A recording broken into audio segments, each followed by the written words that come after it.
A very good and very early Friday morning to you. I hope I find you very well today. Up at very silly o'clock this morning, so I pulled myself together and I thought I would get the video uploaded very early. What I want to talk about today is something that's kind of been rattling around, which I'd like to get your views on. And I think this is going to be a little bit subjective because we'll all have different views on this. There'll be those who will say, well, you know, as long as you do this, it won't matter. As long as you do this, this will happen. It depends on where you go.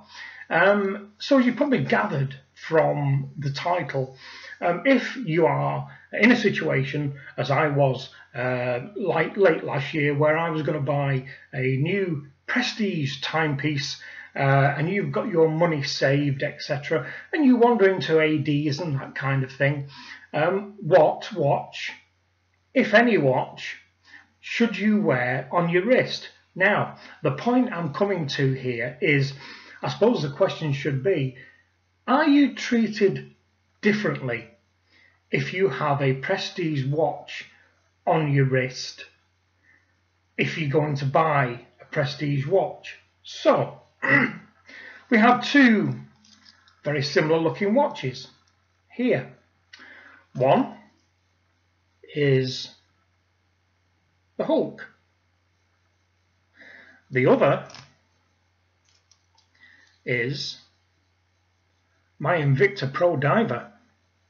Now you all know I love this little baby, but they are hated the world round and I have no idea why. So we have two watches that look very, very similar, but worlds and worlds and worlds apart, as we're aware. Now, let us say that this is the only watch you own, and you've decided, after working long and hard, that you'd actually like to own something like this.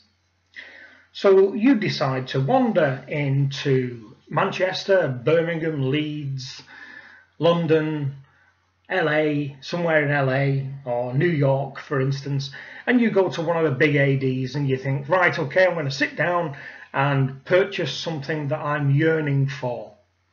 So if you wander in there and you have the availability of something like that to wear on your wrist, do we think that you will be greeted as graciously wearing that as you would do with that?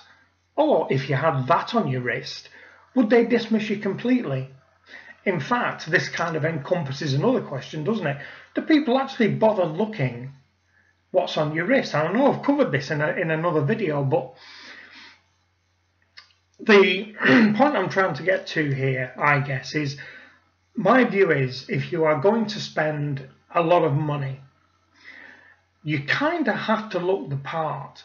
If you walk into an AD and you don't look as though you've had a bath for a week and your hair's greasy and you've got crappy jeans on and a rubbish t-shirt and a dirty old pair of trainers, now that doesn't mean that you haven't got the money to spend, but it does give a certain image where people will make certain assumptions about you. So in that case, you know, the clothes maketh the man, or in our little vernacular, do watches maketh the man? So let me know what you think about this. My opinion is this: that I don't think it does you any harm if you have an availability of a prestige watch, whether that be your own or something that you can borrow from a friend or a family member. I kind of think that it will help the service that you get, because this is how people are wired. People will assume that if you have the right clothes, you speak properly, you have the correct wristwatch on your wrist, that you will be treated more as a valid prospective customer, rather than wandering in there with that, you know, that plastic piece of nonsense that I have as my beta, for instance, and, you know, scruffy shoes and a ripped t-shirt and scruffy jeans. And it may well be that you've wandered in there dressed like that because you just won the lottery, and before that you were dirt poor, but now you've got 16 million in the bank, and those are the only things you have on your back. And it's always been your dream that if you won the lottery, you'd buy yourself a Prestige timepiece. So I kind of fall on the side of, and again, it's because I'm, you know, I've always said we are all snobs about something, and I'm kind of a snob about looking right for the situation you're in. For instance, you know, I would never go to a formal dinner in just a business suit with a normal tie. I would go to a formal dinner in a dinner suit with a bow tie and dinner shirt and cufflinks and the whole thing, you know, patent leather shoes and all that. But that's the way I'm wired, and I think that if I'm dressed that way, I will be viewed as others as being a person who belongs there. So is the same thing with ADs and high-end jewellers, that if you turn up with a pocket full of cash and you're looking to purchase a Hulk, for instance, or any other high-end piece, that it will do you more good if you wear a high-end piece on your wrist, or a relatively high-end piece. When I went in to the AD to look at the Hulk, for instance, I wore my GMT Master.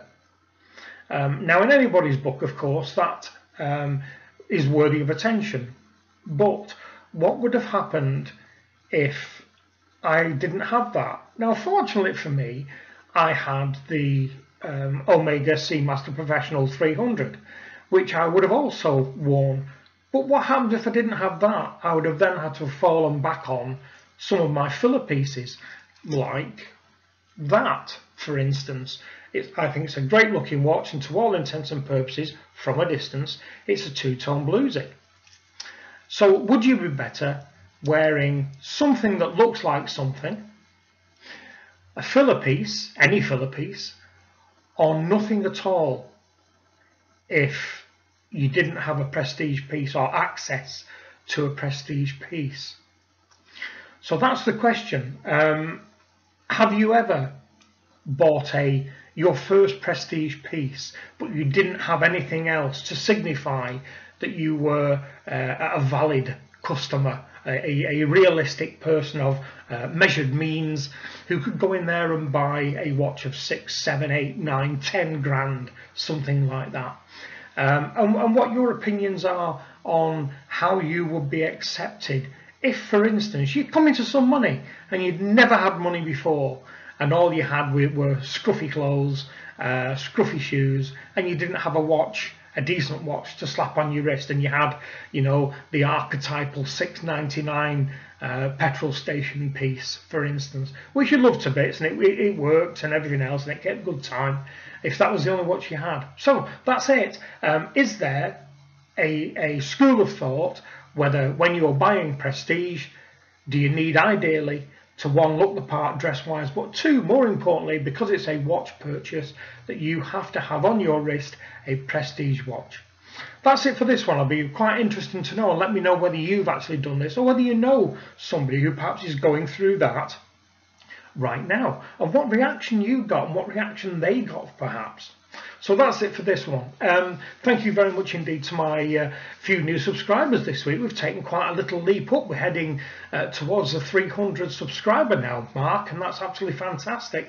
It kind of fits into my time frame of by the end of this year, 2016, that I will hopefully hit 500 subscribers. That'll be absolutely brilliant if we can manage that.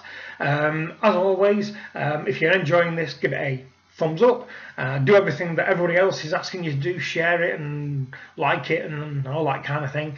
If you're here for the first time and you're enjoying what you see, feel free to subscribe. If you're asking yourself the question, is it all about watches this? No, it isn't. I do all sorts of rubbish and it's all in the back catalogue. Have a look and see what you can find.